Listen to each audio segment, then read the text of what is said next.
wandichosayapa wandiika apo, wotsayapa ika apo, wotsayapa wandiika apo, ali ndi chifundo wandichosayapa ndika apa, wotsayapa ika apa, chosayapa wandiika apo, ali ndi chifundo.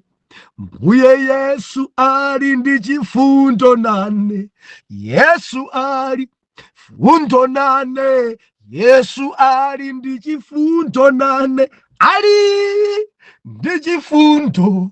Wandichosa apo wandiika apo, chosa apo ika apo, chosa yapa wandiika apa, ali ndi chifundo nane.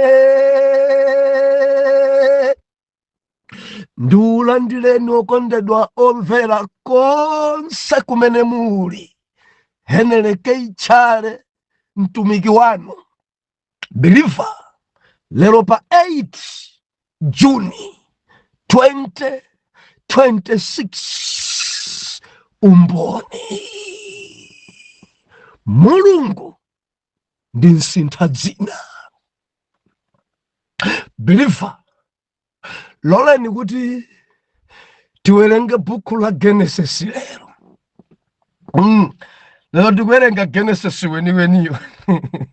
Oh, hallelujah. Tiwerenga chapter number 17. Oh, hallelujah. The chapter number 12. Genesis chapter number 17. Tikuwerenga verse number 1.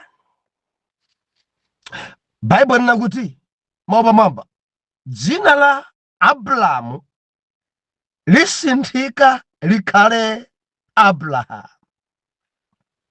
Verse 1. Pamenepo Abrahamu anali wa zaka 90 kudza zisanu ndi zinayi 99. Yehova adamuonekera Abrahamu nati kwa iye, ine ndine Mulungu wamphamvu yonse. Yenda iwe pamaso panga nukhale wangwiro. Ndipo ndidzapangana pangano langa ndi ine ndi iwe, ndipo ndidzachulukitsa iwe kwambiri. 3. Ndipo Abrahamu anagwa nkhope pansi, ndipo Yehova adanena naye kuti, koma ine taona, pangano langa lili ndiwe, ndipo udzakhala iwe atate wa khamu la amitundu. Iyo sudzatchedwanso dzina lako Abrahamu, koma dzina lako lidzakhala Abrahamu, chifukwa kuti ndakuyesa iwe atate wa khamu la amitundu, ndipo ndidzakubalitsa iwe ndithu, ndipo ndidzakuyesa iwe mitundu, ndipo mafumu adzatuluka mwa iwe, ndipo ndidzalimbitsa pangano langa ndi ine ndi iwe pa mbewu zako za pambuyo pako mibado yawo, kuti ikhale pangano la nthawi zonse, kuti ndikhale Mulungu wako ndi wa mbewu zako za pambuyo pako, ndipo ndidzakupatsa iwe ndi mbewu zako za pambuyo pako dziko la maulendo anu, dziko lonse la Kanaani likhale lako nthawi zonse, ndipo ine ndidzakhala Mulungu wako. Wow.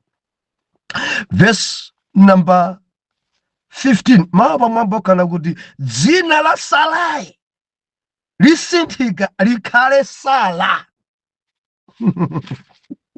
chapter number 12 cha book la Genesis verse number 1 ana kuti ndipo Yehova anati kwa Abraham, tuluka iwe dziko lako ndi babalo yako ndi kunyumba ya atate wako kunka ku dziko limene ndidzakusonyeza iwe, ndipo ndidzakuyesa iwe mtundu waukulu, ndipo ndidzakudalitsa iwe ndikubukisa dzina lako nukhala iwe mdalitso, ndipo ndidzadalitsa amene akudalitsa iwe ndikutemberera iye amene akutemberera iwe, ndipo mwa iwe adzadalitsidwa mabanja onse m'dziko lapansi. Tipemphere. Atate, m'dzina lodabwitsa la Ambuye wathu Yesu Khristu, ulemerero ndi matamando zipite ku mpando wanu. Inu ndi Mulungu wodabwitsa kwambiri, Mulungu wamphamvu zonse, Mulungu olemekeza ndi oyenda mpangano. Mukanena mwanena Mulungu.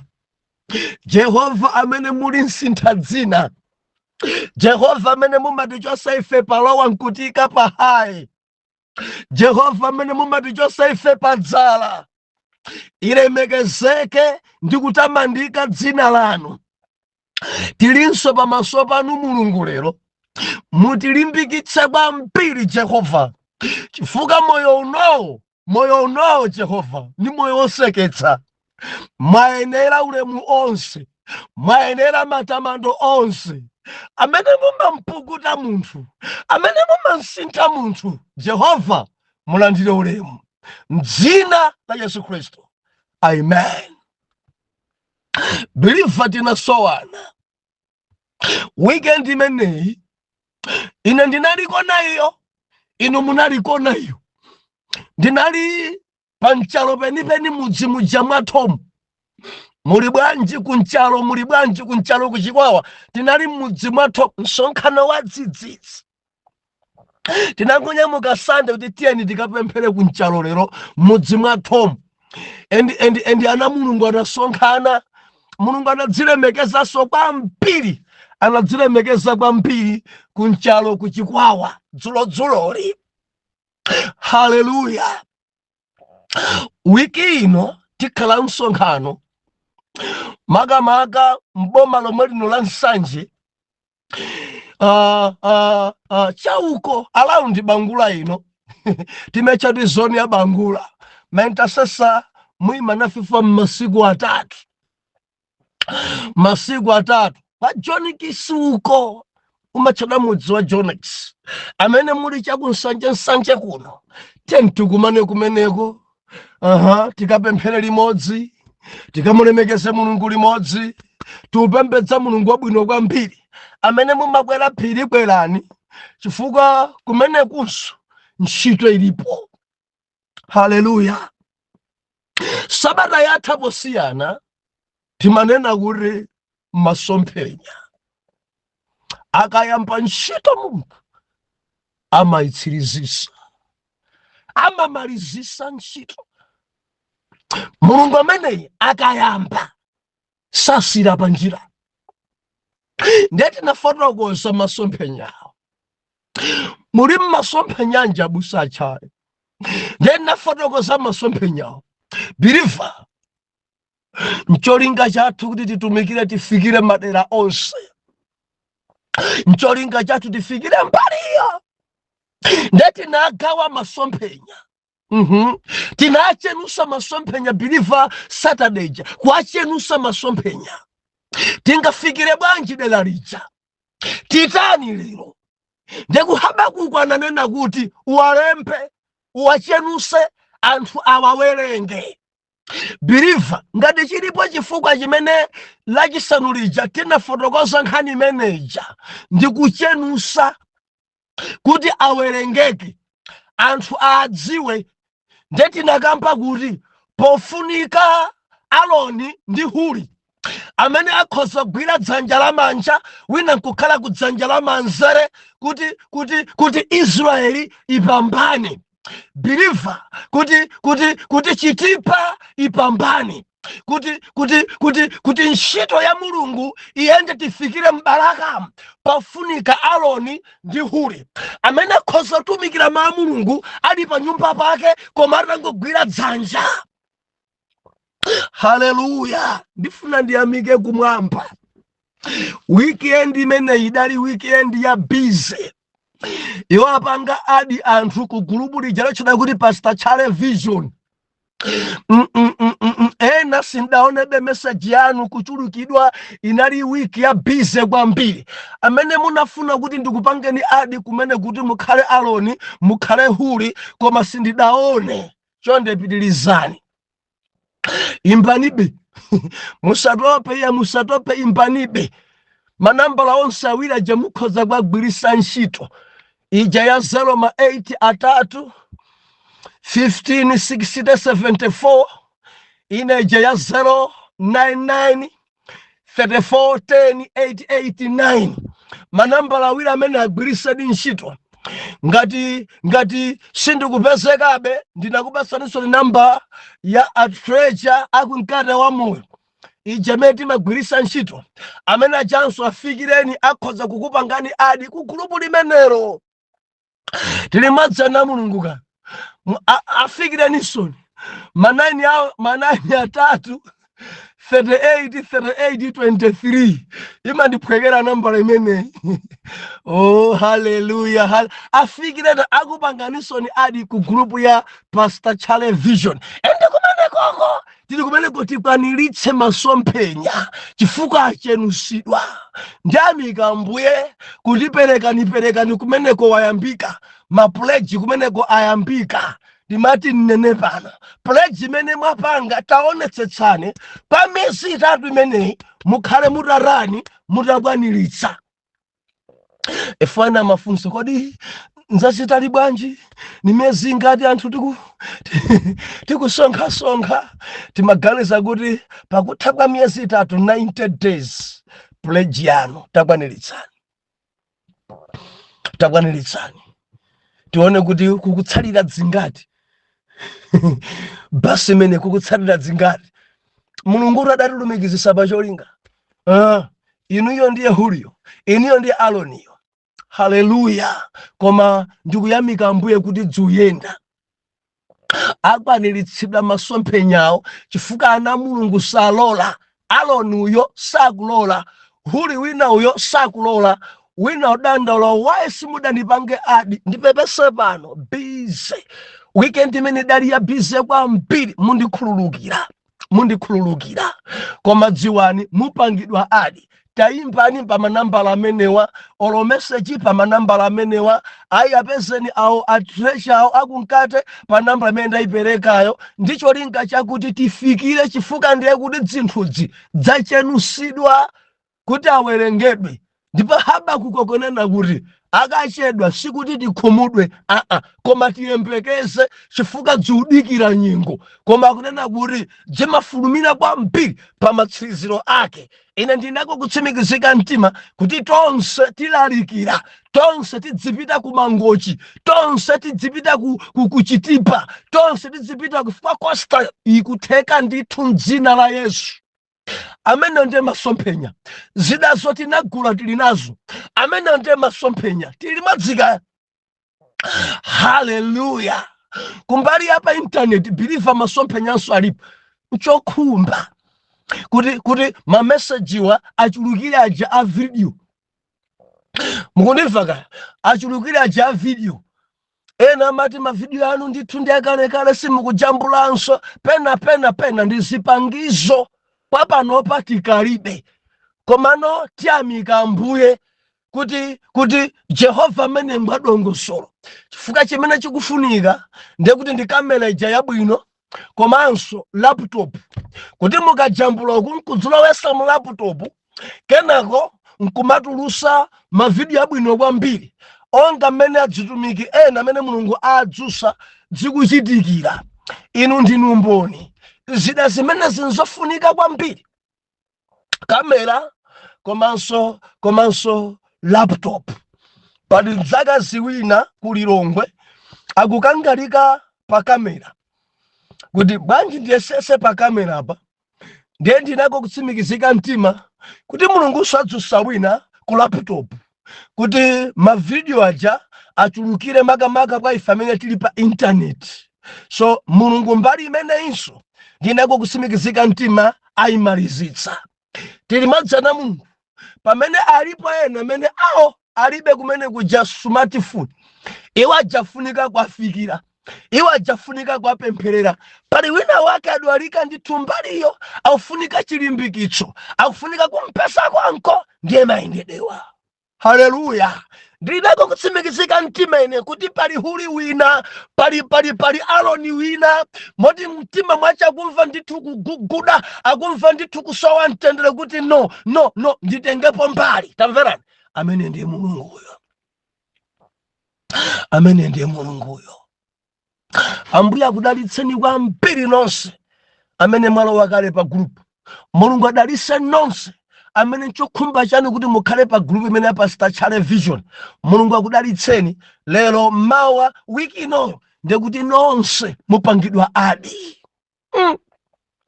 Haleluya. Lero believer, lero tunena kuti Mulungu ndi msintha dzina. Believer ndi msintha nyengo uyu. Tiupembedza Mulungu amene amatichosa pa dzala, amatichosa pa kukulukutika, amasintha dzina uyu. Haleluya. Mulungu uyuyu andigometsa. Believer, Mulungu uyuyu andigometsa. Tawerenga ife zaputa papa ziwiri, chapter 17 cha buku la Genesis ndi chapter number 12. Mulungu adayisintha dzina la Abraham kuti ikhale Abraham, ndikumuwuza kuti tsopano siwe munthu wamba. Iwe ndiwe siwe munthu wamba, koma ndiwe tate wa mafuko ambiri, tate wa amitundu, tate wa ana ambiri. Siwenso Abraham, koma tsopano zitchedwa Abraham. Nanso Sarai akusinthidwa, siwenso Sarai, koma uzitchedwa Sara.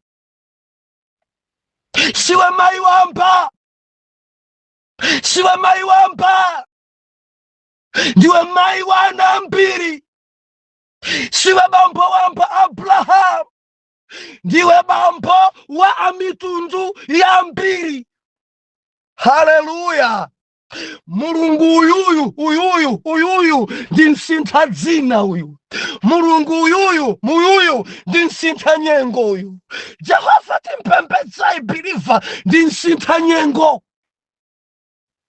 Tidwasemana Mulungu amatichosa apa nkutika apa, amatichosa ife nkusadziwika nkutipanga ife kukhala odziwika. Believer, Mulungu amene ngopya ndi Mulungu amene amadzidzimusa dziko. Anthu nkufika podabwa. Haleluya. Believer, mumboni uja timanena kuti dziko inatitaya, umphawi si zinthu, kusowa zovala umphawi si zinthu, kusowa zofunda. Mmene tinkala wa mbanja ine ndi mayi busa, ena tati abwere aone kuti awawa ndi banja yagona apa, kungona ngati mwina ana amasiye oti bambo awo ndi mayi awo atani omwalira. Kuyang'ana pogonera, umphawi, kuyang'ana majebewo, ai si zinthu umphawi si zinthu. Koma Jehova amene timpembedza uyuyu Jehova uyuyu ndinsintha dzina uyu. Jehova uyuyu ndinsintha malo uyu. Jehova uyuyu ndinsintha mbiri uyu. Jehova uyuyu si munthu si Jamusi Jehova. Jehova uyuyu, Jehova uyuyu, Jehova uyuyu andigometsa. Believer, Jehova dasintha nyumba yogona. Ndula nkhunuja sindula nkhuniso. Ndula udzuja sindula udzunso. Wakurukutika oja sokurukutikanso. Nkona ninjala oja sinkona njalanso lero. Oyanja mimba bantundo oja pano uvala suti. Wapata sapato ja Believer ali mapeya ngapo ansapato. Ali mapeya ngapo. Believer, wokanido uja, wotaido uja, pano mwa Kristu Yesu ngokondedwa. Hallelujah. Believer, tupembedza Mulungu amene amasintha dzina. Tupembedza Mulungu amene amasintha nyengo. Tupembedza Mulungu amene amakuchosa munsi nkukuyika pamwamba. Tupembedza Mulungu amene amakuchosa ku nothing nkukuyika pena pake. Tupembedza Mulungu amene amakwanirisa chapa mtima pake. Tupembedza Mulungu wadabwisa kwambiri amene dziko amafika po idzidzimusa anthu nkukhala chete nkumafunsa na mafunso kuti zatheka bwanji. Tupembedza Mulungu amene anthu akuponda chamadza kuyang'ana nkumati adusa mpati. Hallelujah. Ndiye Mulungu timpembedzayi.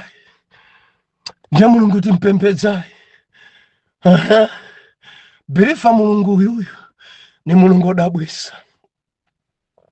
Ndi Mulungu odabwisa. Ndimafuna ndikuwuzani kuti mukamabwera lero kumudzi kuja ndinasamuka. Mulungu adatikomera mtima. Believer, Mulungu adatikomera mtima. Chimene chinachitika ndimafuna ndipafukule apa mwansanga kwambiri tamverani. Inayo ndi dodolido. Mundimvaka zimene Mulungu achita pa moyo wanga ndi dodolido. Sukulu ndinakuwuzani kuti inativuta. Ndinkayamba standard 1 ndili zaka 16. Standard 1. Ndakhala pa sukulu ku primary 3 years. Ndikuphunzira makalasi okwanira 4 ndi half. Standard 5 naphunzira temu imodzi. Titonse mwana Mulungu. Chifukwa kalasi 1 chaka chathunthu, kalasi 2 chaka chathunthu, koma 3 ndi 4 naphunzira chaka chimodzi. 3, 4 ndi half temu imodziyo standard 5 chaka chimodzi. Believer, mmene moyo udayendera. Kenako nkulowa kubanja. Takhala pa banja amene ndakufotokozerani muja.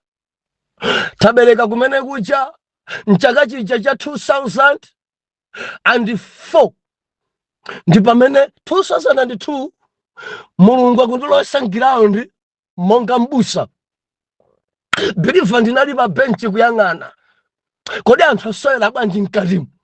Pamene kochi ankandusa kuti ukona Believer, ndidaona zinthu zambiri ndili kunja kwa utumikiwu. Ndidaona ndithu kuti mapraya anzanga zedi akubwisidwa njomba. Ndidaona kuti njomba zochuluka kudera lathu idali akazi awiriwiri. Adzitumiki obdzala kuminda kwawo ni mankhwala. Endi kwathuko message kufikaso chifukwa mafoniwa masmartphone adagawika kulikonse. Sanga nditsutsa kuzochibe ndikulankhulachi. Akazi tu komanso mtumiki wina ankakonda kwambiri kuyuza mankhwala. Adali ni minda ya mbiri kumeneko koma woyuza mankhwala. Koma ena wadamwalira. Nyangana yayo ntimene Mulungu adatitana talowa njomba nanka ubwisidwa. Talowa mmene tinkalowa ground. Believer, mchaka cha 2002 Ndakuti ndaenda ndikugwira chikwama ndili pansi pa mtumiki wina kwa zaka 10.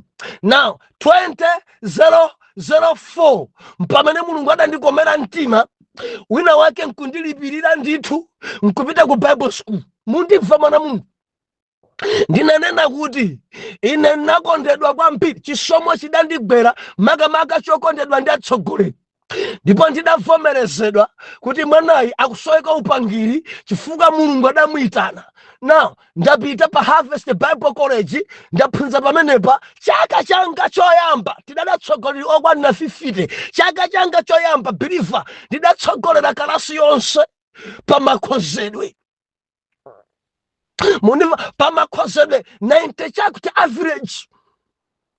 Ndakuti phunzo ili onse nikainthibula nikaikhoza 90 chakuti and pampo mpamene ndidakomeredwa mtima mchaka chiche cha 2005 kuti mwana uyuyu atithandize pamalo pano kumaphunzisa achaka choyamba. Jehova ndinsintha nyengo. Believer mundimva kani? Pomwepo ndili mchaka changa chachiwiri mpamene ndikusidwa kuti uziphunzisanso nthawi inayi mu chaka choyamba. Ndiye kuti mbali inayi ngati student, mbali inayi ngati mphunzisi. Kodi zidachitika kale zimenezi? Inu amene mudapita college zidachitikapo kale paino? Ayi, paine ndi dodolido. Believer dzina chadayamba kusintha. Anthu pamene paja sa ndinsintha nyengo, ndinsintha dzina. Mundimva kaya? Ndibwerere mbuyo pang'ono. Nditangokhala m'busa anthu adayamba Pastor Charlie. Dzina ikuti yusintha Pastor Charlie. Poyamba paja nali chani akwa master, kuchoka kwa master asecretary kenako mlaliki Charlie. Dzina ikusintha mpaka na abusa Charlie. Awo apita college, atafika ku college chaka choyamba, chaka chachiwiri kenako sa Charlie. Hallelujah. Tidonsana Mungu. Ndinsintha dzina. Tiupembedza Mulungu amene ali nsintha dzina. Now ndaphunzira pamene paja mpaka na zaka 4 nkumalizanso iye 1, iye 2, iye 3, iye 4. Nditangomaliza kuti basi tsopano ukhoza lowa kalasi iliyonse. Mundimva believer? Iye 2, iye 3, iye 4, basi pamenepo ntchito yayambika. Hallelujah. Kuchokera mu 2005 ntchito yayambika tili pamene paja. Tikutumikira Mulungu yuyu ndi nsintha dzina. Dodolido yake tamverana na Mulungu. Mchaka cha 2015 ngati sindikuyiwa. Mpamene ndimati no bwanji ndipange ndikayambe ku secondary. Ndi pamene ndidayamba phunzira ku secondary. Ndiye kuti munthu ochoka mu standard 4 ndikuyamba form 1. 5 sanaphunzire yonse, 6 sanaphunzire, 7 mayeso a 8 amanebo osalemba. Ntamene timayamba ife form 1 nkuti boma litasintha akunena kuti JC palibe inkatchuka kuti pantsetse. Mukudziwa kanthawi kamene kacha. Ndiye form 1 yayambika. Iyo form 2 pantsetse awapita wanthu. Form 3 pamene tinkakumana ni nkhondo zija. Kenako 2016 akuti chosapa udindo pacha ndinakuzani pa nkhondo zimenezi. Ndeba ndabwera zitumika ngapo wina adati Mulungu avomereza kuti mulembe bwino mayeso. Ndiye wina akuti tatsegula khomo sa Africa komanso pa maiko ena. Mulungu akukuvomerezani kuti kaamupite koma Mulungu akulumikisani ndi abale ambiri. Anenelidwa amene. Ndipo Jehova maneno onse udapherezera. Nditangomaliza kulemba mayeso a 4 Pantsetse paja mwana Mulungu mayeso anavuta kwambiri, ana ambiri adagwa nawo koma ndiyamika Ambuye kuti abusa Tchale adakhoza nawo mayeso amenewo. Olodzima pa insiso nzambiri biliva nzambiri fansate chakuti ndipo sinimachita nawonso manyazi ndimalankhula sate chakuti ndi mtolo wa mapoinsi, koma ndiyamika kuti folo nakhoza dodolido kuyamba primary osayitsiriza kuisiya panjira, kuchoka pamenepo uyo wa ku college kupita ku college chaka choyamba, chaka chachiwiri, chaka chachitatu, chaka chachinayi kumaliza ndikudzakhala zaka zingapo kudzabwereranso kudzayamba sekondari. Ntosachitika izi kudziko kuno. Chimene ndidziwa ine, ukachoka ku primary umapita ku secondary, kuchoka ku secondary upite ku college.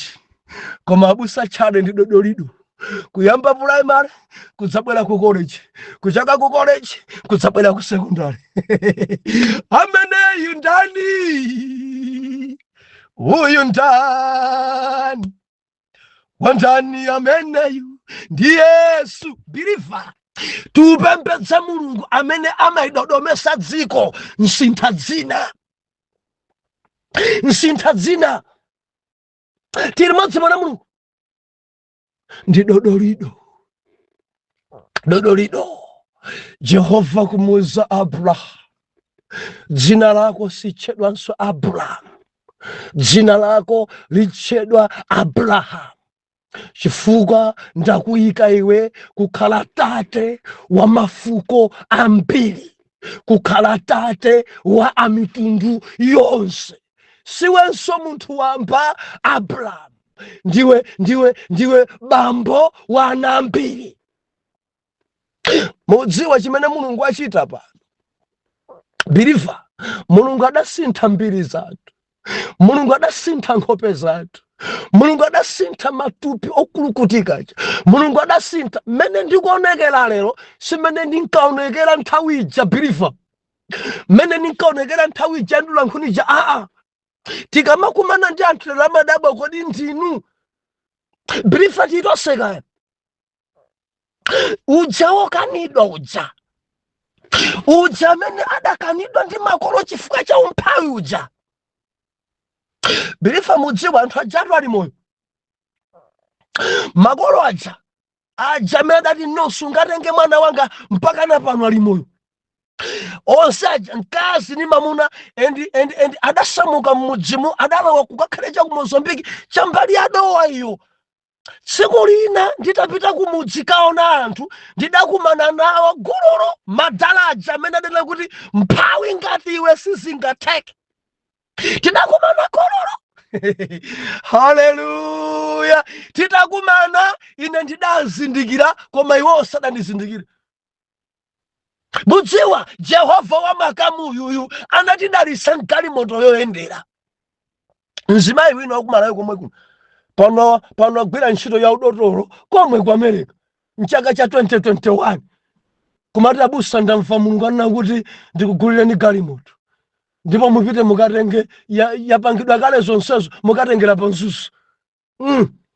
Tidanyamuka pano ine ndi abusa Justin Tien ndikutenga driver la mplanta fuka siri nikadziwa kuyendesako kani iso iyi nikani mpaka kufika panzuzu. Tafika panzuzu tagona mama ake galimoto chadafika driver uyo ayendesa Nissan AD ndi aifupi yoti singatha kwera mmapiri matala ake ndi 13 amene muli magalimoto madziwa kale kuti sitingayike mwala pakati njofunika kumayenda kwambiri mtala kapena misewu yopala bwino. Ndiye kuti ndima evangelism koma njoyendera. Ndiye tachoka kunzuzu tabwera mpaka na mu Blantyre tagona kupanga samapepala kumaliza. Driver jaditenga kufika panchalo anzanga abusa Jasiwa amaendesa galimoto ya bambo awo ndi adayitenga galimoto ija mtunda wa about 30 kilometers. Ndiye titafika pa Sojeni kuti tifike pa mudzi pano ndi mtunda wa about 20 kilometers. Ndiye ndidauza abusa Jasiwa kuti ndifuna ndiyendetse. Mudayendesa ndati lelolo ndiende salero kama mulungu ine mulungu andidabwitsa tsiku lomwelo ndidaitenga amakii kalekale kuchokera mtunda wa 20 mpaka nali nafika tu pa 8 kilometers per hour. Breki buno bwino, hutala buno bwino, pepe mpaka na pa nyumba maibusa nkumadabwa mudaende sakale kuti ndati Yesu ndi mtumikirai ngopya ana nkumadabwa mahakidadi mwaendesa kuti nthawi yonse ndati Jehova ndi mtumikirai ngopya dewa kalako nkumapanga bwino sobano zama drive zama license nimene zidaendera mwana mulungu tupembedza mulungu amene ali sintha dzina na ndakumana nawo matalacha amene tikanisa mwanacha ndatsitsa glasi yanga kwa ndia amandiyerekeza ndi wina wakumudziko amene ni galimoto yake ndadanchula dzina ndene nkumati ai ine ndi Henele K Chad madalaja nkhope dagwa bambo Henele ndinuyo bambo Henele ndati yes ndatsika galimoto ndapatsa moni ndatenga 5,000 kuapatsa kuti iyi mugule mchere mukafike nayo kwa amayi ndatsazikana ndatseka pa ulendo obwerera kunsanje kubangula haleluya sitimabweza mangawa chifukwa zidachitika mmene mulungu adafuna kuti zikhale chomwecho believer mulungu timpembedzayi ndi nsintha dzina ndi nsintha nyengo uyuyu amati chosapacha pakunyozeka nkuti ikapena tili madzimana mulungu lero mukabwera kubangula lero dzina lina fika maina ndi kuti ngambi maina ndi mulungu awasintha ambiri pastor apostle ena mati papa ena mati mtumiki koma mukafika kubangula mundipese mwasanga kwambiri musavulika somo kuti ndikufuna ndikupita kwa Ayuda mukangoti Ayuda 1 ndekuti ngakhale kandogulisa tomato kandogulisa masamba kangoitalira maminibasi kali pashopo pacho mukufuna kwa Ayuda akuzani muyendedere mufika pa nyumba pawo chifukwa bangula yonse inu agati Ayuda 1 ndakukamba zabusa Henele K Chad pali nsonkhani pa Ayuda 1 palero ndilibe mpato pafukula koma ndi Ayuda ndithu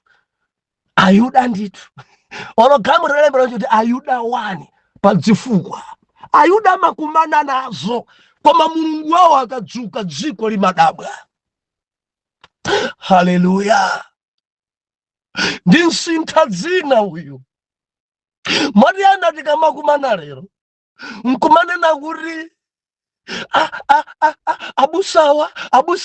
abusawa believer ukadati takumana vaka 30 zadusazo olokuti silira simukadati silira olokuti konda maonekedwewa sadali maonekedwe abwino mavalidwewa sadali mavalidwe abwino ngakhale masambidwewa sadali masambidwe abwino koma Jehova achita kuti sambitsa Jehova achita kuti veka Jehova achita kuti sintha sitidali kanthu dzana sitidali kanthu ndimafuna ndilimbikitsa wina kuti akwali pamphena lero amakusilira kuti mwina akuthasala banja lako koma mamuna amene uli nayeyo wachoka naye kutali ena manena kuti ai maibusawa English balibe sukulu ndi mausa kuti ndachoka naye kutali uyuyu kutali nthawi imene ndandivomereza inu yonse mukadavomera nthawi imene ndandikonda inu simukadandikonda masiku amene sindali kanthu iye adavomereza kunyosedwa ndi bambo ake iye adavomereza kugona ndi njala iye adavomereza kufunda chiguduli iye adavomereza masiku amenewo ena mukamakhala nafe lero maso mwamwamwa mukukhala nafe maso mwamwamwa kumwambata tisintha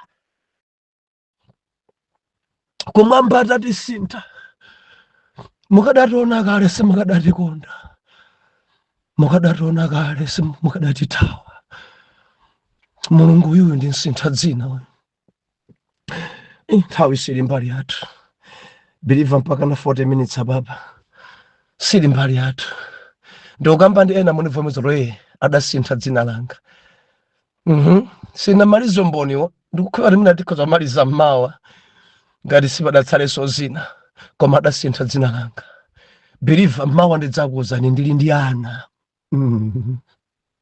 mulungu uyuyu meda muzapaula kuti udzakhala tate wa ana ambiri ndili ndi ana ma spiritual son and ma spiritual daughter nsintha dzina uyu atate zikomo kuti mudasintha mbiri yanga mudasintha dzina langa mwasinthanso mwana wanuyo mdzina la Yesu amen and amen.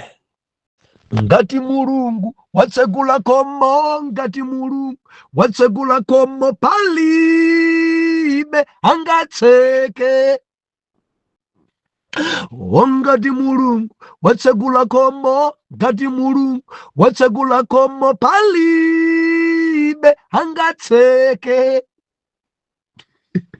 ngati mulungu ngati mulungu palibe angatseke ndiulandire nokondedwa omvera konse kumene muli Henrike Ichale mtumiki wanu believer lero pa 9 June 2026 umboni mulungu akalemba alemba believer tifuna tigwiritse ntchito mawu amenewa lero mulungu akalemba alemba kapena kuti mulungu akadalitsa palibe utemberera akatsegula khomo Jehova palibe otseka. Loleni tiwerenge mabuku okwanira atatu lero. Dzulo lija nawerenga lina sindidayita mbasule chifukwa cha nthawi. Lero mundilole kuti tiyambe kuwerenga buku lija la Mafumu. Mafumu chapter number 13 tiyamba kuwerenga verse number 4 mpaka nankutsika nalo musi. Tidzawerenganso buku lija la Numeri tidzawerenganso buku limene tinaiwerenga la Genesis chapter number 12. 1 Mafumu chapter number 13 verse number 4 mawapa mampanana kuti neneri adzudzula Jeroboamu. Verse number 4 ndipo kunachitika pakumva mfumu mawu a munthu wa Mulungu amene anawafula. Hallelujah. Amene anawafula kutemberera guwa la nsembe mbete. Jeroboamu anatasa dzanja lake ali kuguwalo nati mgwireni, ndipo dzanja lake analitatsira kwa iye linauma kuti sanatha kulifunyatiranso yo. Verse 5 ndipo guwalo linang'ambika ndi phulusa la paguwalo linatayika monga mwa chizindikiro chimene munthu wa Mulungu ananena. Anapatsa mwa mawu a Mulungu. Ndipo mfumu inayankha niti kwa munthu wa Mulungu, undipembedzere Yehova Mulungu wako ndi undipempherere kuti dzanja langa libwerere kwa ine. Ndipo munthu wa Mulungu anapembedzera kwa Yehova, ndipo dzanja la mfumu linabwezeresedwa kwa iye momwemo mwakale.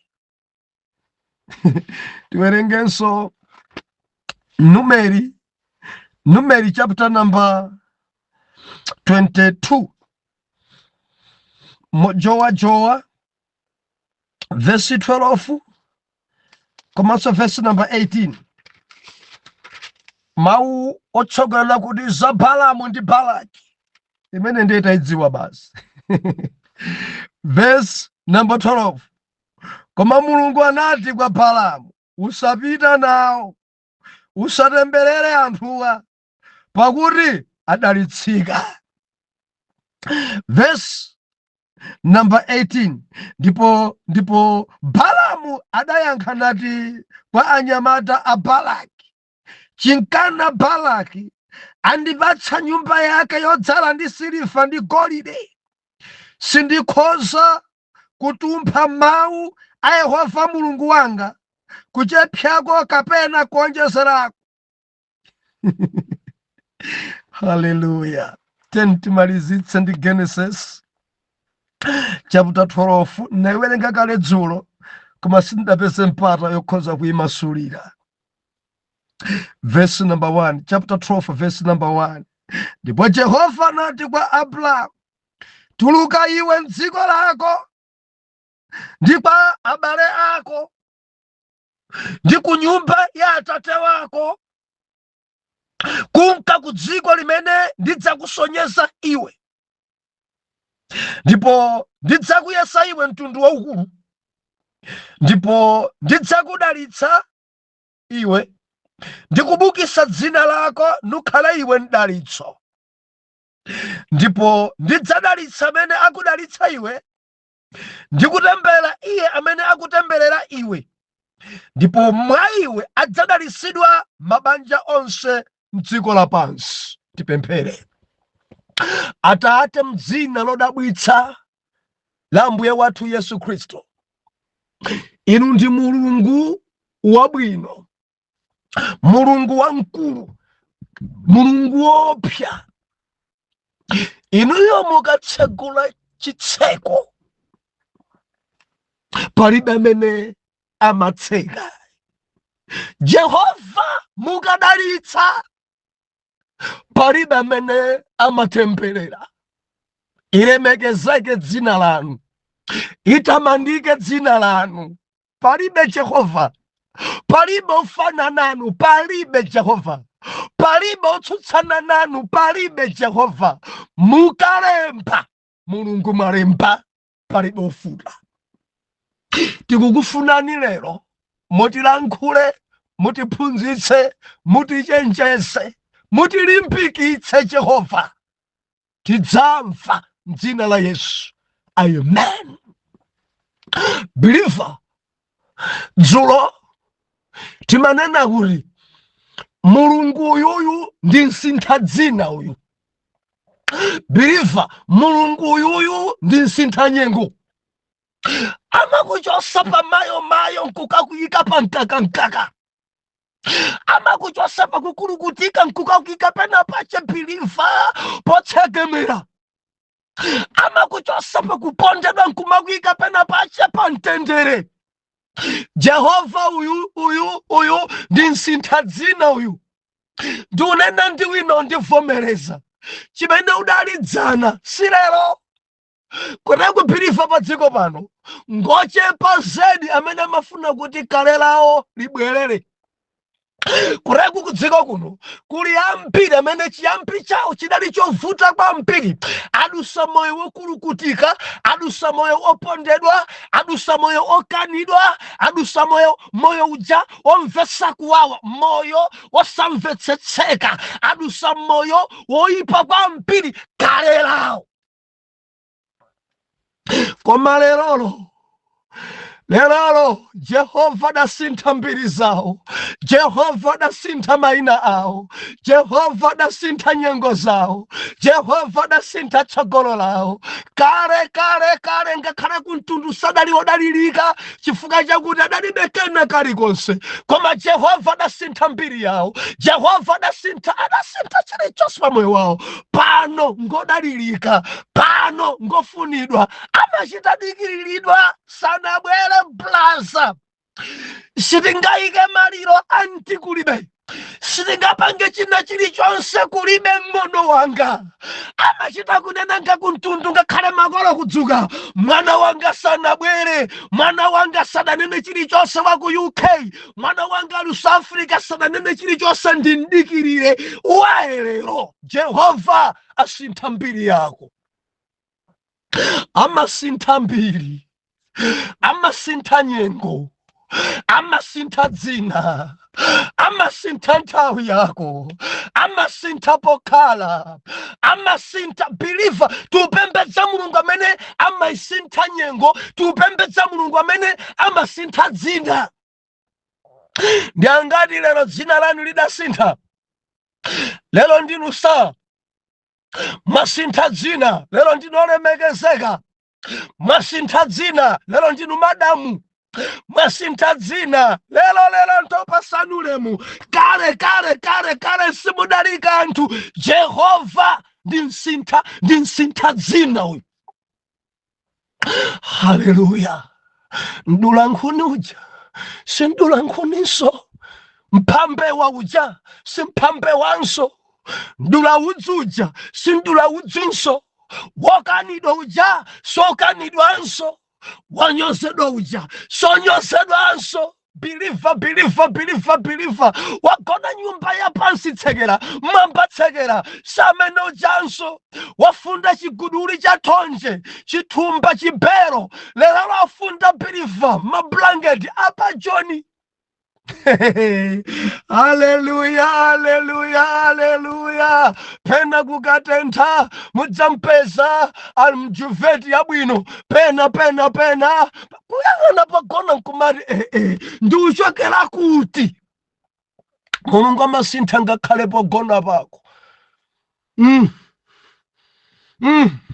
Mulungu amasintha ngakhale neti yako. Biliva mulungu uyu ngopya, amasintha ngakhale bediya. Jehova tumpembedzayi ndi mulungu amene amasintha ngakhale zakudya zako. Biliva ndi umboni, mwana mulungu ndi umboni. Jehova achita zinthu. Biliva dzina lija lidasintha nakuzani dzulo. Bangula muno ndi Ayuda. Oh, haleluya. Kuchoka pa kwaya mastala, uyo pa usekretari, uyo pa mulaliki, uyo pa ubusa, uyo pa usala Bible school lecture mwene. Haleluya. Believer sipo kapo, uyo overseer. Mukapita kuchikwawa bangabu muzamva overseer muli mukhoza udabwa. Mwana una nanaye pa msonkhano, kodi ndikuti ndi uzomba kapena blantyre. Haleluya. Muli bwanja regional overseer, ndi nkadabwa tiadzuse kuti kamaenda kati dzakumana ku blantyre, kati dzakumana ku Phalombe, kati dzakumana ku Mulungu adasintha dzina. Mwakukoma mtima kwa Mulungu believer, Mulungu anandipatsa gawo ya kumwerayi ku utumiki wathu. Kuli ma overseers okwana 20. Munimva believer, ndi chisomo ichi palibe chondiyeneresa china chilichonse koma Jehova amene ndi msintha dzina. Mundimva believer, ndi msintha dzina. Chigawo chakumwerachi, tukamba chakumwerachi, ndidayikidwa kukhala region overseer. Panopa ma branch over 300. Kuli ma overseers okwana 20, azibusa over 300. Ndikamati tikupita kona iyo tipempherereni, timakhala tikupita kudera kumene kuli overseer. Overseer yo ali ndi ma branch yake kumeneko kukapanga msonkhano. Moti Sunday yapita dzana nali kunchalo msonkhano wa dzidzidzi okalongosola utsogoleri unavura. Utsogoleri kwanko unavura. Ndiye padali tabwerani mutithandiza, sindi kumvana ndi overseer. sidzikuyenda kuno tabwerani ngati region overseer mwansanga nkuthamanga kakonza zinthu endi kunchalo kokhako kuli mabranch okwanira 19 asibusa 19 ndakapita kumeneko watchale amapita onga region overseer. Jehova ndi msintha dzina uyu. Jehova amene believer ndi msintha mbiri uyu. Jehova uyuyu amakuchosa pena nkukuyika pena. Jehova amene believer Jehova opya. Lero ndikunena kuti tupitiriza pamenepa padzulopa tanguyonjezera giya 2 tupitiriza pamenepa akalemba mulungu alemba believer mundimvaka akalemba Jehova alemba endi Jehova ameneyi akadalitsa ndifuna kugwire mawu amene mwana Mulungu akalemba chimene adalemba pa moyo wako patalike pafupike chidzafika. Akalemba Jehova alemba adalitsa palibe otemberera. Akalemba palibe amene angatenge dasta kuti afure. Chimene Mulungu alemba palibe amene amakwanitsa kufura. Chimene Mulungu believer alemba pa iwe palibe mkono wa munthu umene udzakwanise kufura. Akadalitsa Jehova palibe otemberera. Kuli anthu kudziko kuno amene adabadwa mdalitso tikangodzuka kuti tidziyambana nawo tidziatemberera believer timadzitemberera tokha. Pali anthu ena kudziko kuno Jehova adadalitsa tikadzuka ife kuti tilimbane nawo tiakhomerere timakhala tikudzizunza tokha. Pali anthu kudziko kuno believer amene Jehova adatsegulira makomo wawo tikalimbana kwatsekera makomo believer timaononga tsogolo lathu. Timadziononga timadzipwetekesa. Tupembedza Mulungu amene akakweza palibe otsitsa. Tupembedza Mulungu amene akadalitsa palibe otemberera. Tupembedza Mulungu amene akalemba palibe ofura. Tupembedza Mulungu believer amene akadzodza ndi Mulungu amene timpembedzayi. Haleluya. Tamverani tawerenga ife buku loyamba lija akwene kukhala ku mafumu believer mkulu wina wake Jeroboamu mfumu idalimbana ndi odzozedwa, idalimbana ndi osankhidwa. Mtumiki uyuyu adafika nkunenera chiguwa ichi chiphulika ichi, chiguwa ichi phulusa lake litayika ichi. Nje Jeroboamu monga maudindo akuti adapikisana ndi munthu wa Mulungu chifukwa adampezanso naye ali kuguwa lomwelo. Ndiye munthu wa Mulungu adantsutsa atero Jehova ichi chiphulika ichi, atero Jehova phulusa yake imwazika, atero Jehova believer ndikuchita mopasa nkhani inja itali ndilinso mkatundu wambiri. Lero tamvera akuti mfumu Jeroboamu adapsa mtima, Jeroboamu adayamba kutemberera, Jeroboamu adachita mwano pa anthu a Mulungu, Jeroboamu adamuloza munthu wa Mulungu akunenera kuti chiguwa ichi chiphulika. Bible nakuti akuti adarasa dzanja lache kumuloza, adamuloza ndi dzanja kuti mgwireni. Believer akuti mgwireni uyu amafuna kuti mtumiki wa Mulungu agwiridwe akanyangidwe pakhosi. Mgwireni.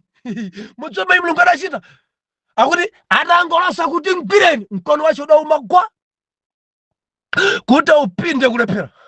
Zala zimene zalozera mkono ukuuma gwa onga chitsulo cha njanji kuti apinde kulephera. Kuti mene alozeramo ndi choncho, mene atasiramo ndi choncho. Akuti anthu onse adaona mkachisimo adaona kuti mfumu zavura, adaona kuti mfumu zasokonekera, adaona kuti mfumu zavura. Anyamata amati adaona kuti mfumu yalakwa. Bible nakuti mkono udaumanga kupinda ukanika bwera mbali palero mfumu idalira. Bilifa ndi ukamba Jeroboamu adalira, misozi kugwa maso, mkono wake kulephera kupinda. Ndichenjeze ine, muzisamala ndi ana Mulungu. Mulungu akadalisa simungatemberere. Muzisamala ndi odzozedwa, amakhala ali ndi mdzodzi wa Yehova. Mukamalimbana nawo mumakhala muli mpana Mulungu. Wodalitsidwa ngodalitsidwa, wodzozedwa ngodzozedwa, warumidwa ngorumidwa. Jeroboamu chinkono chauma ndiunena ndi ambiri opikisana ndi ana Mulungu, okhomerera ana Mulungu, opondereza ana Mulungu. Ndichenjeze pano, chinkono chanu chidzauma. Ena ndikunena nanu chifukwa cha mwano pa ana Mulungu. Mabizinesi yanu adauma, pano aligwa onga chitsulo cha njanji, kuyipinda bizinesi sikutheka. Ena ndikunena nanu pano, mabanja anu adauma gwa mwano pa atumiki. Ena ndikunena nanu pano, ntchito zanu zidauma gwa mwano pa atumiki. Ena ndikunena pano, chinsimu cha Jeroboamu chidakugwirani, nawo zinthu zanu zauma gwa.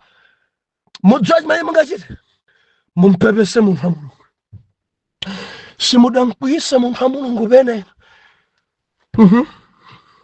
Mulungu akalemba ndikunena ndiye nake mudayesayesa kuti mufute zimene Mulungu adalemba pa ena. Ndikunena ndi wina udayesayesa kuti ukhomerere, kuti wina wake mayi wina wake zache zisamuyendere. Koma Yehova alemba ngozi ili pamene kuti ukamalimbana ndi ana Mulungu, ukamalimbana ndi odzozedwa, ukamalimbana ndi anthu amene Yehova adayitana, biliva tamvera, chimene chimachitika pa iwe nchopya. Chaka cha 2009 mudzi mwathu mudapezeka miyala kwa finish imachedwa kuti Blue Agate. Biliva ine nimakumba nawo kumeneko, piki yanga, khasu langa nimakumba nawo kumeneko. Tagwira ntchito kumaini kumeneko, kumabwera mataifa kudzatigula miyala Blue Agate kumeneko, ndiye kumabwera azimayi achilendo kumeneko. Ena adatengeka kumeneko, ena adanonga tsogolo kumeneko. Kumanifana kuzeli apa Jehova adalitsa. Ndichenjeze musamalimbane ndi ana Mulungu. Biliva pamaini pamenepa ndagwirapo ntchito ine kwa zaka zingapo pamenepa. Nditamverani, tsiku lina ndidalawira mmamawa, ndikufika pena pake padali dothi ambiri. Ndidafukula dothija, kufukula mpaka anakugwira pansi. Kuti ndimalize kugwira pansi pamene ndikhoza kukumba madzulo cha malaundi 5-6. Ndiye ndidati popeza lero ndangofukula, mawa ndidzamba kumba miyala kuti tipezeko ya mchiri. Ndiye mmamawa ine ndikulawira, ndidampeza m'bale wina wafodya choncho, m'bale wina wobayizika mmutu mwache mwachamba, agwera dzenje menene ya ndidarani edi ndidafukula. Ndiye ndidampeza kukumba miyala sadampe kuipeza. Ndiye kufika kuti ababa zikarere, m'bale wanga zikarere, ukuti bwanji zikarere. Ndiye kuti inenso nane ndikufuna ndalama. Malowa ndafukula ndine dzulo, lero ndabwera ndidzagwirepo ntchito, ati palibe timmenya napo pano palibe malo amunthu. Ndiye kaya chidali chamba sindikudziwa ine. Adayamba olalata malo okonza ine. Yambani lalata pamene paja, yambani kunyoza pamene paja. Biliva chimene ndidachita ine nkumpewa. Biliva ana Mulungu timapewa, osamapikisana nawo. Chifukwa amene akulimbana ndiwe amakhala kulimbana ndi Mulungu. Limbana ndine, alimbana ndi Yehova. Limbana ndine, alimbana ndi Yehova. alimbana nanu, alimbana ndi Yehovayo, muli chipambano. Nimafuna kulimbikitsa believer amene ulimbana nawo amakhala alimbana Mulungu, chifukwa iwe ngodalitsika palibe utemberera. Tamverani, ine pamene paja ndidagonja bale gwira ntchito, anyamata ena mmudzi adanditenga, abusa bwerani kuno, adanditenga anyamata mmudzi ndidapita kakumba nawo. Day mene pamalo pamene ndidalowa pa anyamata adalipo kale atatu, ine ngati wa number 4 pa dzenje meneyo. Koma chimene Mulungu adachita nchopsa, dzenje mene ine ndidalowa ndi anyamata aja kudaphulika miyala, tidakumba miyala matumba ochuluka. Believer bracket akati Mulungu apereke, tidatulusa dzimiyala zambiri, miyala ya mbiri zimatumba kumangosenza kuntunda kusenza moti pamene tinkamaliza aliyense ankawuluka ndi ndalama za foma landira pompo sikalo makhali pompo, bwana makhala kugula pompo, bada ifaso makhala kugula mbali muyozembesa. Mundimvaka now, tidaweruka ndi ndalama, titazigwira ndalama kufika kumudzi Baibulo sankulandira. Mundimva bwana Mulungu. Now, mbale uja mene adalawa pamalo panga pamene ndidakonza uja, mene nkakwana 5 koloko, ali pamene paja koma atatuwa mbu. Ndi mwala anthu umodzi omwe sanaupeze. Endi kumabwera anthu ophika kumeneko, kumabwera zakudya kuchokera kwa Ngabu. Mbale amene iyi anthu adamkwenya, adadya anthu ochisaeni opanda kulipira, adadya nsima ya eni opanda kulipira mpenyeni. Endi kumadzulo adachita chothawa, malo aja sanapeze mwala ngakhale umodzi. The following day ndidabweranso mochedwa, ndidampeza pompaja athawapo. Ndi anthu adanena tsiku limenelo, malo ukumbawa ndi malo amene munthu wa Mulungu akonza. Malo awawa akonza ndi munthu wa Mulungu. Why? Iwo kupita kasawera pamenepo. Apa man of God. Hallelujah. Believer, Mulungu uyuyu Mulungu opya. Mulungu uyuyu Mulungu odabwitsa. Mulungu uyuyu Mulungu wamkulu. Now, ine ndidangochotsa just 30 minutes to 1 hour doti mene yeyo adagweseramo. Ndangofukula ndekha pick number 1 pamwala. Ndauchosa pick number 2 pamwala. Pick number miyala idali pamenepo anthu adabwera kuzaima pamwamba mbali mwa dzenje. Abusa. That was 2002. Abusa myada peseka mainiwa 2009. Zochitika isisi 2002. Nditadzozedwa imweni. Nzodzo chali opya. Abusa thumba la dzadza li pantunda. Ti abusa thumba number 2 li pantunda. Ti miyala yoka anthu nkudzanena kuri mkulu uja dali pompa dzulo sadaipeza bwanji. Wodalitsidwa ngodalitsidwa. Akalemba Jehova alemba. Believer, usamali mpane nchamwini saka kuti pamoyo wako Mulungu adalembanje. Osamali mpana ndi udindo wa mwini saka kuti Jehova adakupasa udindo wanje. Osamali mpana ndi business ya mwini saka kuti Jehova adipasa bana. Osamali mpana ndi malo ena amene mukulimbana nawo ngodzozedwa. Ukhoza kufulukura, ukhoza kuchedwa, ukhoza kukulukutika chifukwa chokakamira chinthu chimene sichili chako. Samala. Demene ndidali ndekha ndidapweteka makwacha. Ndidapweteka makwacha kungena matigula mochipa amatibera. Hallelujah. Believer mukutaka nimvesa Mulungu akatsegula khomo palibotseka. Endi Mulungu akakutsegulira khomo, kukutsegula kuli khomo, business iyi ufuna ukaramuke na imakhala ndi yako. Wina wacha dantsegulira ayambe business ya nsomba akatamuke kuleka Mulungu antsegule mene. Palibe amene angatsegule. Ena ngakhale munthu ayamba pikisana nsomba kuleka uyuyo kupita. Ena kaunjika yemweyi. ena ya shopu yomweyi, ena ya minibasi yomweyi, ena pita patali mabizinesi achitumbua. Tamvera, akadalitsa adalitsa. Haleluya. Buku tawerenga ife mbale uja Balamu ndi Balaki kunumeri. Mutso imechida chitika, Balaki ataona na Israeli akuti mantha adamgwira, mene achulukiramu, mene zililimu chathu palibe. Ndadatumiza anyamata ake asilikali ake, pitani mukamuze Balamu, chifukwa chakuti Balamu akangotemberera palibe mene amadalitsika. Balamu abwera dzanditemberere mpumba ya Israeli, ndicho linga chakuti ndikhale pa mtendere. Ndiye Balamu ulendo wayamba adanena kuti chabwino gonani pano ndifunse kwa Mulungu akuti chani. Verse number 12, Jehova adamuza usayerekeze kukatemberera mpumba ya ana Israeli chifukwa njodalitsika.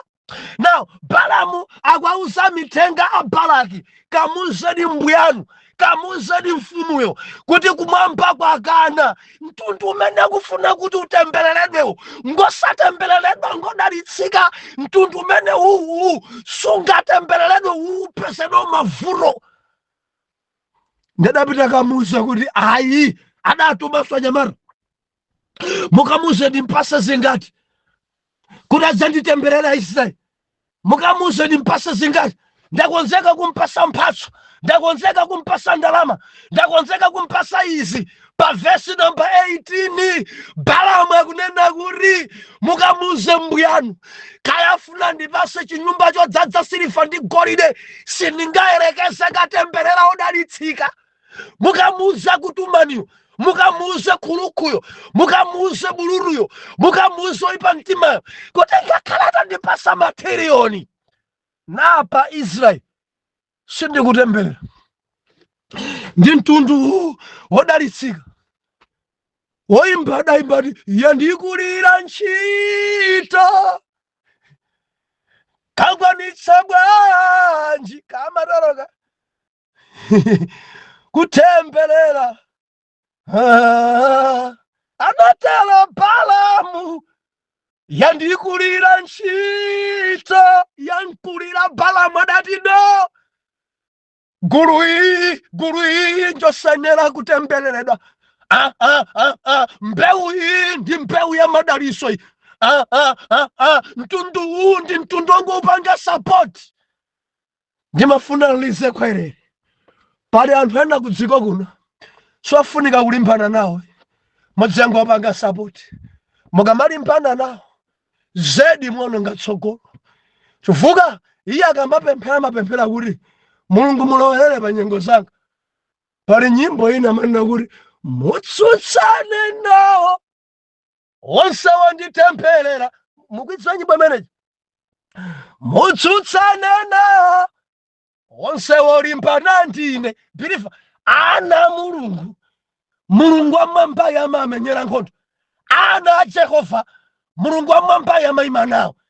Ine ndili ndi umboni apa, anthu adayesa kulimbana nane, anthu adayesa kundifinya, anthu adayesa kundiponda, koma tsoka ena kumana mbonaona, ena kumana nzopweteka, ena biliva ena akumana mzimu.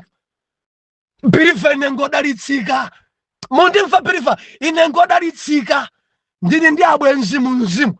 Ine ngodalitsika ndili mmakolo mu mzimu. Ine ngodalitsika ndili ndi ana ine, ma spiritual daughter and ma spiritual son. Ndili ndi ana ine ngodalitsika. And anangawa kamakumana nane, daddy. Ena ali ku America, ena ku Australia, ena ali ku UK, ena ali ku South Africa, ena ali Mozambique, ena ali Malawi muno, ena ali ku Zambia, ena ali ku Tanzania. Mwina mumuli anthu ambiri, mwina anthu ochepa, koma onsewo Jehova adandipatsa onga ana. Ine ngodalitsika. Ndiye wina akamadzuka kuti atemberere amakumana mbonaona amakumana mchikwapu cha Yehova. Mudzapale anthu ena ori akangoti akhumudwa ndi munthu amafuna kuti anthu onse akhumudwire munthu ndipabwerese.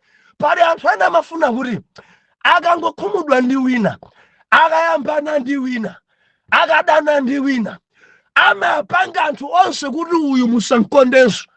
Nimafuna ndichenjeze pamenepa, muputa mkwiyo wa Mulungu. Kureko ena ake mukuvutika pa zinthu zimene simukudziwa zachokera kuti. Mudachita kopedwa, mudachita kukochedwa, teni tidane ndi wakuti, teni tiyambane ndi wakuti. Iwe chifukwa ulibe naye, ndi chifukwa cha ena kupusisa pa zifukwa zawo. Ndimati ndilize kwerere, ena matenda muli nawowa. Mudayambana ndodalitsika, mudayambana ndi anthu amene ngosayambanisika. Believe eneyo ndaona pamoyo unowo anthu ena otifulira zoyipa Jehova kwakantha. Ndidakuza umboni wa Henry Banda. Mulungu kumonetsa kuti mwana wanga nyumba yako ndi wina wacha adamponda. Mudzamene mukadachita adamuza kumaloto ndi mkantha. Moti pano Jehova adamkantha adampapula. Pano bilifa Mulungu ngopya. Chenjezo langa ndi ili lero. Pali anthu amene adachita ndithu kusamusidwa ndi Jehova, kudalisidwa ndi Jehova, kuyikidwa pamalo ndi Jehova. Ukamalimbana nawo umauputa mkwiyo wa Mulungu. Verse number 1 buku la Genesis. Sindikudziwa ngati nthawi yanga ilipo. Verse number 1 buku la Genesis.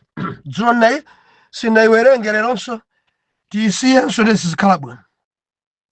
Mawu Mulungu akunena kuti makamaka verse 1 yokhayo. Koma nthawi ndiya. Bangutsala atukati 4 minutes bwana 40 minutes. Mundilekerera. Ndipo Yehova anati kwa Abrahamu, tuluka iwe mdziko lako ndi kwa abale ako ndi ku nyumba ya atate wako kunka ku dziko limene ndidzakusonyeza iwe. Palibe munthu wa Mulungu amene amakhala pamalo makufuna kwake. Aliyense amakhala pamalopo Mulungu amachita kunsonyeza khala pano. Ndinena ndinu mamembala. Abusanu okanga kuzomba, abusanu okanga kunsanje, kama khala bomaliri, kama maona bwanji, koma ngati ali pamenepo Jehova adachita kwasonyeza kuti ukhale pa Blantyre, ukhale kuchikwawa, ukhale palombe, ukhale chitipa. Tamverani. Jehova adachita kwasonyeza ukhale pano. Ndipo ali pamenepo chenjezo langa nalo. Mulungu adamuza Abrahamu kuti ndili nawe zinthu 6 zoti ndikuchitire. And adamuza kuti zitatu zoyambira ukangochoka ndi ukakhala pamalo pamene ndikufuna kuti ukhale. Abrahamu, tamvera, iweyo ndikusandusa zilipo 6. Cha number 1 ndichiti, number 2 ndichiti ndikudzifotokoza. Akuti ndidzakusandusa khale mtundu wakulu. Number 2 akuti ndidzakudalisa. Number 3 ndidzaibukisa dzina lako. Dzina lako lidzachuka. Ndidzakusandusa khale mtundu wakulu komanso kukudalitsa. Kutanthauza kuti madaliso amene Abrahamu ali nawo ndi madaliso a Jehova palibe untembererayo. Now, akuti dzina lako ndidzalibukisa. Believer, dzina la Abrahamu ndi paliponse. Ndi ukamba ndi ena Mulungu adabukisa dzina lanu. Ndi ukamba ndi ena mukudziwika apo. Ndi ukamba ndi ena Mulungu adabukisa dzina lawo. Nimafuna ndilize kwerere. Kubuka kwa dzina la Ndulankhuni si plani ya Ndulankhuniyo ndi Jehova. Mundimva mwana Mulungu. Kubuka kwa dzina la Achare pa dziko pano sikufuna kwa Acharewo koma kufuna kwa Mulungu. Amachita kuibukisa Mulungu. Ndiye wina ukamadzuka kuti iyayi ndikufuna kuti dzina isatchuke, umakhala uli mpana Mulungu. Moti enanu mudwala, enanu zisokonekera pofuna kulimbana ndi dzina ilili kuti isapite patali. Verse number 3 yunena kuti ndidzadalitsa aliyense kukudalitsa iwe, ndidzatembera aliyense kutemberera iwe, eni mabanja adzadalitsika chifukwa cha iwe. Nimati ndichenjeza Afrika, samalani ndikumatemberera anthu amene Mulungu adadalitsa chifukwa Mulungu adalemba pa iwo zazikulu. Now mukamatemberera anthu amene mulungu adadalitsa, mulungu akulonjeza kuti mulungu adzakutemberera, ende matembero amene adzabwera kwa inuyo double. Mukamafunira zoyipa anthu amene mulungu adapatula, tamvera, umakhala uyamba na mulungu, endi Jehovayo amakutemberera. Chenjezo langa, tapatsa sapoti mbumba ya Chiyuda, tisamalimbane nawo mbumba ya Chiyuda. Mwana nkuteka zina zake simudazimvesese, koma mukamakhala upo kumalimbana ni mbumba ya Chiyuda ni matindirize kwerere, mukwatembelera, musamatembelera woyera mtima, musamafune zoyipa woyera mtima, chifukwa Jehova kumabadana kukanthani, ene mukanthidwa mmabanjamu, ene mukanthidwa zinchitomu, ene mukanthidwa matenda matupimu, ene mukanthidwa maudindo anu kutha, ene mukanthidwa kutsitsidwa, ene mukanthidwa chauzimu kuchoka, ene mukanthidwa kusowa mtendere, ene mukanthidwa ni matenda achilendo ni matindirize kwerere. Wapange support, chifukwa ina ngodalitsika basi. Mulungu adadalitsa, endi palibe wotemberera. Mulungu akakadalitsa adalitsa, nthawi sili mbali yathu. Akadalitsa adalitsa, akatsegula koma palibe otseka, akakukweza palibe kutsitsa, akakusankha palibe otsutsa, akakupatsa palibe amene angakutanenga kulanda, ende akakutsotsa kutsotsa amene ndiye Jehova. Ndikunena ndi wina wacho kunivomereza Zonadi Abusa, ndidalimbana ndiotsotsedwa pano ndikudwala, wina kundivomereza Zonadi Abusa, ndalimbana nayo dzina ili la Chale, ene malimbana nawo kandi agama kandi akambiri, malimbana nawo ajuwado, malimbana nawo anjanje, atedzi, ajasi, malimbana nawo anthu kulimbana nawo, pano zinthu zanu zidasokonekera, ine ndi umboni anthu ambiri, ene mabigi zinthu zawo zidasokonekera, chifukwa cholimbana ndi anthu oyera mtima. Chenjezo langa, tamvera, pepesa onga Jerobiamu, pepesa, zisadaipe kapepese, zisadaipe pepesa, chifukwa Jerobiamu mkono udaumagwa, ambiri zanu zaima. Pepesa kuti mkono wako bwerere, business bwerere, banja bwerere, mtendero bwerere, pepesa. Atate mdzina la Yesu, matilankhula matilimbikitsa, mwana wanu uyuyu achite mawu anu, mwana wanu uyuyu akagonje, mwana wanu uyuyu akapepese. Adalimbana ndodzozedwa, adalimbana ndamne mudare mpena cha ulemerero, adalimbana akhale onga Balamu akane zinazi, ndikupemphera mzimu wokana, adakana Balamu ntchito yakula. Awa ngosani akutembereredwa, mutithandize tonse m'dzina la Yesu. Ana Mulungu tiyankhe kuti amen and amen.